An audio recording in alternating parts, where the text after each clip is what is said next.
Hello everyone, it is Kenna with the Compression Hour podcast, and today I am here with Jared, aka Duper. Hello, hello. And so I'm really excited to have you here today. He is well known in the bass community in Denver. And actually, can you talk about what it's like being part of the bass community in Denver? Honestly, it's a roller coaster for sure. Like a very positive one though, in the sense of the Denver music community is so thriving and flourishing that there's a lot of opportunity out there. But it also means you've got to really try and do things to set yourself apart and rise through the foam of sorts of an dense industry like Denver. And so it's the coolest thing about it, though, is just there's so many people you can connect with, and if you're approaching it from the idea that there's enough lanes for everybody and you can work with people and kind of bring each other up together instead of worrying about tearing other people down. I think that's the coolest thing about Denver's music scene is just the power of the numbers and finding good people to work with. Yeah, and then you've kind of organized some events, right? Yeah, so I've done I used to run Superb Beats Collective, and so I did all of the release organizing, distribution for all the music releases, and then we also had our event side, I was kind of just wearing many hats doing that.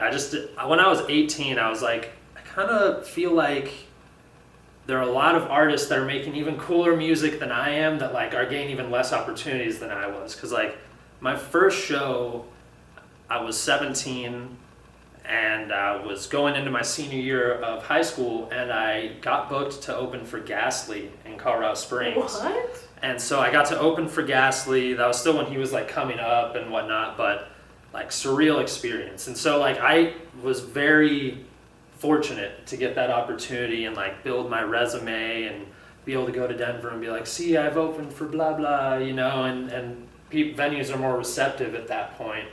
And so it was, I kind of went on a side tangent with that, but it's cool to be able to, I guess, it's cool to be able to have those kinds of opportunities and then be able to pass that down to other people, for lack of a better way to put it. And so that's why I started Superb Beats Collective in the first place, and it just kind of went from there. And I ended up putting Superb kind of to rest after quarantine, just because things were complicated through that whole time. Yeah. And kind of just everyone doubled down that was a part of the collective on their own music projects. And it was kind of, like I said, that started when I was 18. And so we were very young artists that didn't have a lot of direction or the business side of things dialed in or any of that stuff. And so it was giving everyone the chance to spread their wings and fly. And so many of the artists that were in the collective did. My buddy Max goes by Killanilla. He's been crushing it. My buddy Mark goes by Import. He's been killing it.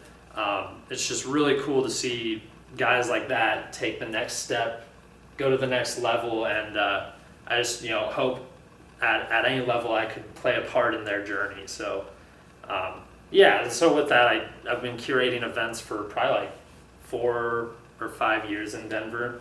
Yeah, that's amazing.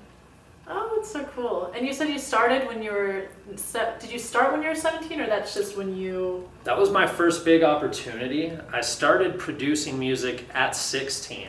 I was DJing at 14 or 15, and I thought it was super cool because I would go play hookah bars, and I was only 15, and so I shouldn't even be in there, and I was just gonna go in and play sets for people, and I was just excited to be anywhere playing music and getting that chance on the decks. And it was just cool to slowly move to the next level, and then kind of try and take every baby step I could. And it's fun when I do something like this and I get to kind of reflect on that journey. It's awesome. Yeah. And then when did you start actually making music? Because you started off DJing and then you started making music? Yeah, so I want to say I started DJing my freshman year of high school, and I started producing my junior year. I was 16 or so. I started making my own beats and figuring out Ableton. Yeah. which a lot to figure out. I still haven't figured it all out. Yeah, I am there with you.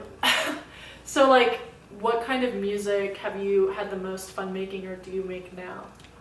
I would say, like, if I had to define like my favorite root of music to make is like, it's honestly hard because I am inspired by like a lot of different spectrums of the electronic music. Like I'm a huge, these days, like probably my favorite kind of music is experimental bass music, like Tipper, Jade Cicada, Of the Trees, Charles the First, all of those guys. My biggest inspirations, like the last EP I released, Samsara, is hugely inspired by Charles and his music. But I'm also very inspired by like Flume and Odessa, and so I make a lot of like future bassy like beats like that as well. I like energy to my sets and my drops, and I'm trying to make my sets more and more solo, like, or not, they're always solo pretty much, but more like just my original music. Yeah. Like pretty much I'll let myself pick at most 5 songs that aren't mine that I'll play in a set now. And so it's just, I try to keep the energy high for the most part, but I also make like lo-fi beats too. Like my friend Gibson, I recorded her vocals onto this track Paradise, and that was the first song I did with her, and that's still like one of our most popular songs.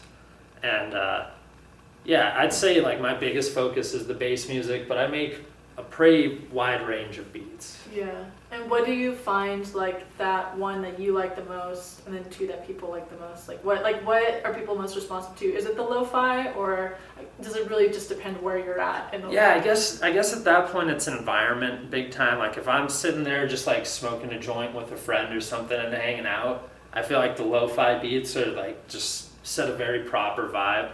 But then like at the Larimer Lounge for this last show, I was playing I played like 14 unreleased tracks that aren't even out, and it was just cool to like see the shock factor of like on people's faces of like a drop that I know they've never heard before. And they're like, holy shit. And so I think that's one of the coolest things for me is like seeing that response. And I feel like at least in the show environment, the experimental bass music just like gets the response I'm looking for, and it's also like my favorite kind of music if I'm going to a show and see it. So that's cool. And like, what is one song right now that you can't stop playing? Ooh. So it's actually more on the ambient side, but Jade Cicada's his whole new album, if you haven't listened to that, just stop what you're doing right now and go listen to it. But like there's the opening track's called Acid Trip Advisor.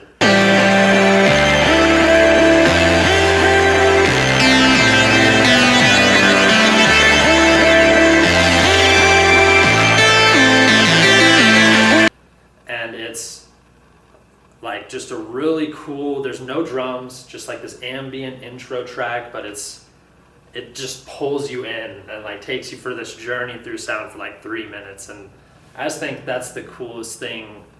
And for me, like these days making music, I try to make each song like that journey. I don't just make something with the idea of like making a banger in mind. I want like the highs and the lows, like a life experience, you know? It's never all gonna be high or low. It's like a mix of the two, and it's never happening when you'd expect it to necessarily. And so I try to create that kind of evolution of life within a song, if you would. So yeah, that's cool. So for other artists that are just getting out and like starting, what is some advice that you would have for them when it comes to like making music or wanting to really get into music?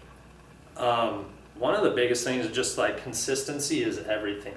Like it doesn't matter, like even if you're just setting aside 10 minutes every day and like dedicating 10 minutes of your time to gain an Ableton, that's better than gaining it once a week for, you know, a few hours. And I really feel like there's more value in that. And more often than not, if you go into something you're passionate about and you say, I'm just going to do this for 10 minutes, you normally get caught in it, and like all of a sudden hours go by. Yeah. So it's the discipline of like getting yourself in there consistently, because like the hardest thing is those first couple of years where like you want to make a sound, but you just can't like bring the vision you have in your head to life in the DAW. And like I can't describe the moment, but there was a point where I crossed that threshold and like was starting to make things like exactly how I wanted them to be.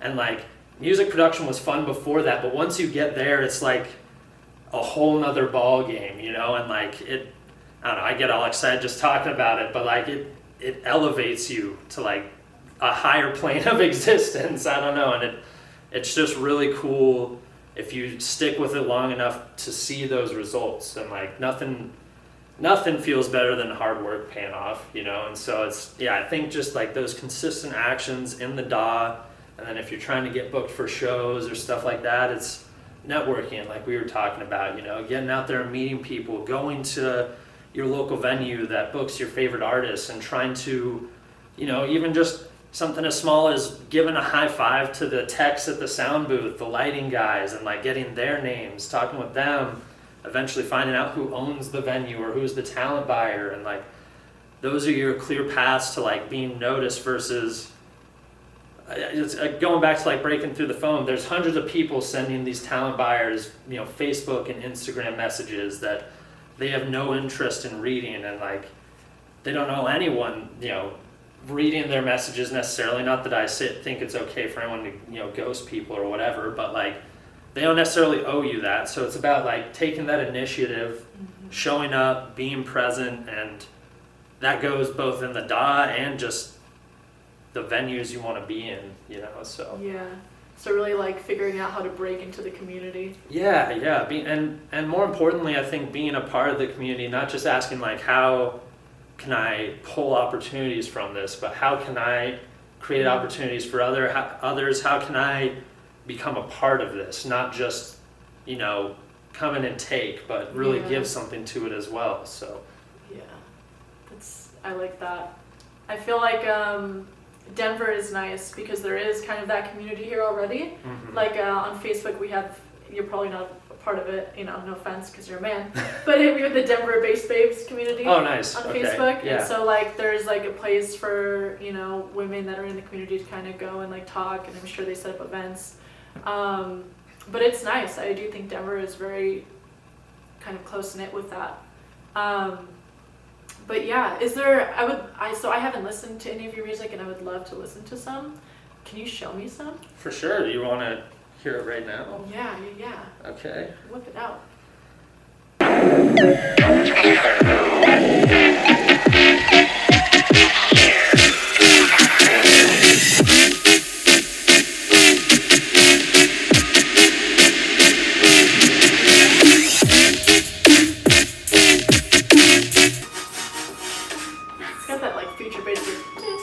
Yeah, for like a moment. Yeah, I wanted to like pop in, then be like psych.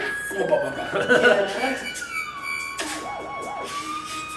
that's kind of like I've just been learning about like the call and response method. There you go. You know? A pro already. Yeah. All the terminology. But that's one of my favorite songs, just because it's like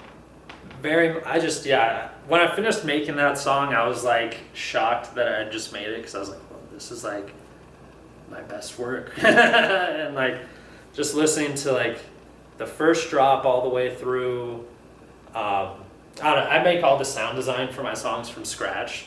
And so it's just it's cool when I'll hear like by the end of a track, sometimes they'll have like 120 layers, you know, and I'm like, this is crazy, because most of it's just stuff like that started as a random serum patch, and all of a sudden it's like a cohesive thing now. And so that's like my favorite thing about creating, as they say, like physical art decorates space, music decorates time. So like you can talk about, like you can hear the sound of the 80s, you can hear the sound of the 90s, right? And it may be different for different people, like a jazz fan compared to a rock fan or whatever, but in general, you can kind of imagine eras based on their musical style, the tonality of it. And so I try to keep that in mind when I'm writing music, is like, how will this sound 30, 50 years from now? How will it be perceived, and that kind of stuff. So, well, to be honest, who knows? Yeah, exactly. And so it's just, it's almost like, I remember Liquid Stranger saying in some quote, he's like, I'm from the future, and I'm here to tell you it gets better. And I'm like, damn, I wonder what he saw there and how much music he brought back with him. Yeah. You know?